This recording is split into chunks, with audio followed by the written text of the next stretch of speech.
தேர்தலில் என்னுடைய ஜனநாயக கடமையாற்றினேன். இந்த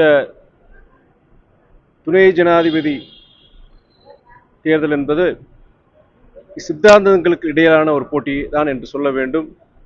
ஒரு பக்கம் ஜனநாயகம், மதசார்பின்மை,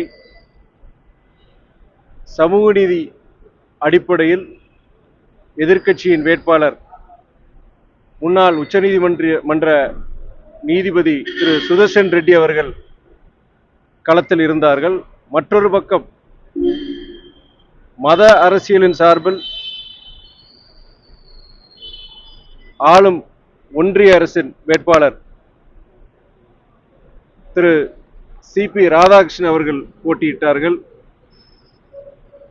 வெற்றி தோல்வி என்பதை காட்டிலும் இது எதிர்க்கட்சிகள் அனைத்தும் ஓரணியில் திரண்டு இந்த தேர்தலை சந்தித்தது. அதுவே ஒரு நம்பிக்கையை அளித்தது. நாங்கள் எங்களை பொறுத்தவரை இந்தியா கூட்டணி எதிர்க்கட்சியை பொறுத்தவரை நாங்கள் நம்பிக்கையோடு உள்ளோம். நான் ஏற்கனவே சொன்ன மாதிரி இது திரு சுதர்சன் ரெட்டியா அல்லது சிபி ராதாகிருஷ்ணனா என்பதை விட இது ஜனநாயகத்திற்கும் மதவாதத்திற்கும் இடையிலான ஒரு போட்டியாகத்தான் நாங்கள் இதை பார்த்தோம். ஒரு நம்பிக்கையோடு இருக்கின்றோம். தமிழகத்தில இருந்து போன எம்பிக்கள்ல ஒரு எம்பி மட்டும் என்டிஏ கூட்டணிக்கு ஓட்டு போட்டிருக்காருன்னு சொல்லி ஒரு தகவல்கள் வெளியே வருது. அது நீங்க யார் அதை கொடுத்தாரோ அவர்கிட்ட தான் தெரியும். அவர்கிட்ட கேளுங்க நீங்க. ஏன்னா எங்களுக்கு எல்லாம் தெரியாது. அந்த மாதிரி யார் கேட்டிருக்காரோ அந்த நபர்கிட்ட போய் கேளுங்க நீங்க. சட்டமன்ற தேர்தல் வந்து பாத்தீங்கன்னா அதிமுக கூட்டணியில் வந்து பாத்தீங்கன்னா நாங்கள் என்டிஏ கூட்டணி பலமா இருக்குன்னு சொல்றாங்க. ஆனா தற்போது வந்து டிடிவி வந்து ஓபிஎஸ் வந்து எல்லாரும் அந்த கூட்டணி வந்து வெளியே வந்துட்டு தான் இருக்காங்க.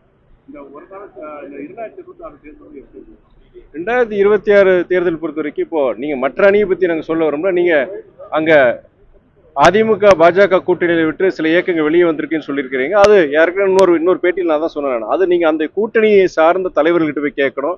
கூட்டணி விட்டு வெளியே வந்த தலைவர்கள் எந்த காரணத்திற்காக நீங்கள் கூட்டணி விட்டு வெளியே வந்தீர்கள் என்று அவங்க கிட்ட தான் நீங்க கேட்கணும். நாங்க சொல்ல முடியாது.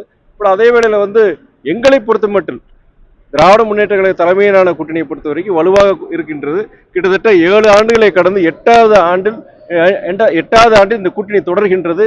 மறுமலர்ச்சி திமுகவை பொறுத்தவரை நாங்கள் இந்த கூட்டணி தலைமை மேல் நம்பிக்கை கொண்டு இந்த கிட்டத்தட்ட 7 ஆண்டுகளை கடந்தும் எந்த நோக்கத்திற்காக இந்த கூட்டணியில் சேர்ந்தோமோ அந்த நோக்கம் இன்றும் தொடர்கின்றது என்ற அடிப்படையில் நாங்கள் திமுக தலைமையிலான கூட்டணியை தொடர்கின்றோம்.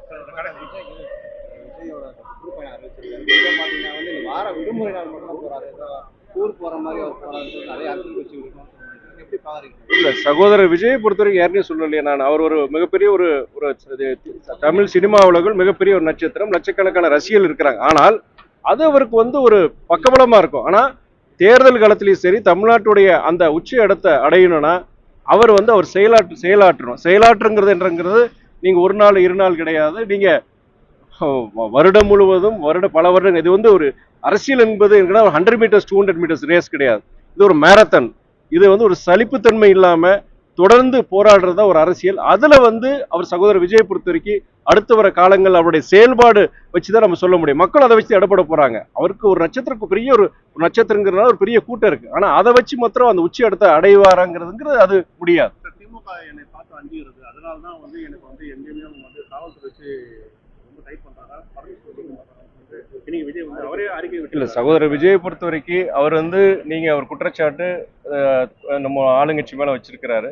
அது பொறுத்த வரைக்கும் என்னன்னா அவர் மக்கள் மத்தியிலே பேசலாம், மக்கள் மத்தியிலே அந்த கருத்துக்களை சொல்லலாம், செய்யலாம். ஆனா கடந்த காலங்களில் அவர் எங்கெங்கெல்லாம் அவர் பேசியிருக்கிறாரோ, எங்கெங்கெல்லாம் வந்து இது போன்ற மக்கள் சந்திப்பு நிகழ்வு நடத்திருக்காரோ அங்கெல்லாம் போலீஸ் அனுமதி எல்லாம் கொடுத்துருக்காங்க. ஆனா பொதுவாக பொறுத்த வரைக்கும் இந்த மாதிரி அவரு யாருக்கையும் சொல்ற மாதிரி அவரு ஒரு பின்னாடி ஒரு பெரிய கூட்டம் இருக்கு. அப்படி வரும்போது அங்க வந்து இருக்கிற அமைதி கிடக்கூடாது, பொதுமக்களுக்கு இந்த இடையூறு வரக்கூடாதுங்கிற சில அந்த காரணங்களுக்காண்டி சில இடங்களை வந்து தவிர்க்க சொல்லியிருக்காங்க. நானே திருச்சியை பொறுத்த வரைக்கும் சில அன்னைக்கு அங்க இருக்கிற அதிகாரிகள் பொறுத்த வரைக்கும் எந்த காரணத்துக்காண்டி அது ஒரு இடத்த வந்து முடியாதுன்னு சொல்லியிருக்காங்க. அது சரியான காரணம் தான். ஏன்னா அந்த இடத்துல அவங்க வந்து அந்த கூட்டத்தை கூட்ட வச்சுவாங்க. கண்டிப்பா வந்து அங்க இருக்கிற ஜனங்களுக்கு ஒரு இடையூறா இருக்கு. அதை தவிர்த்து மாற்று இடங்கள் நீங்க ஏதாவது தேர்ந்தெடுக்க நாங்க அதுக்குண்டான ஒப்புதலை கொடுக்குறோம்னு சொல்லிட்டு தான் அந்த அதிகாரிகள் சொல்லியிருக்கிறாங்க. அதனால அதுக்கு நான் மாறுபடுறேன்.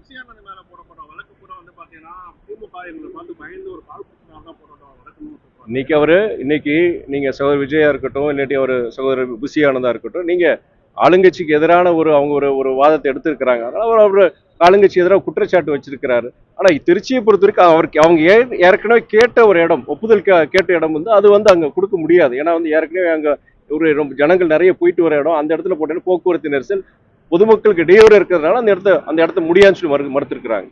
டயா பூஸ்டர், சுகருடைய ரிமோட் கண்ட்ரோல் இனி உங்க கையில. அனைத்து மருந்து கடைகளிலும் கிடைக்கும். செய்திகளை உடனுக்குடன் தெரிந்து கொள்ள கீழ்கண்ட கேபிள் மற்றும் டிடிஹெச் நெட்வொர்க்குகளில் எம்நாடு செய்தி தொலைக்காட்சியை காணுங்கள். பாதகம் செய்பவரை கண்டால் நாம் பயம் கொள்ளலாகாது பாப்பா. மோதி மிதித்து விடு பாப்பா, அவர் முகத்தில் உமிழ்ந்து விடு பாப்பா. அண்மை செய்திகளை உடனுக்குடன் தெரிந்து கொள்ள இணைந்திருங்கள் எம்நாடு தொலைக்காட்சியுடன்.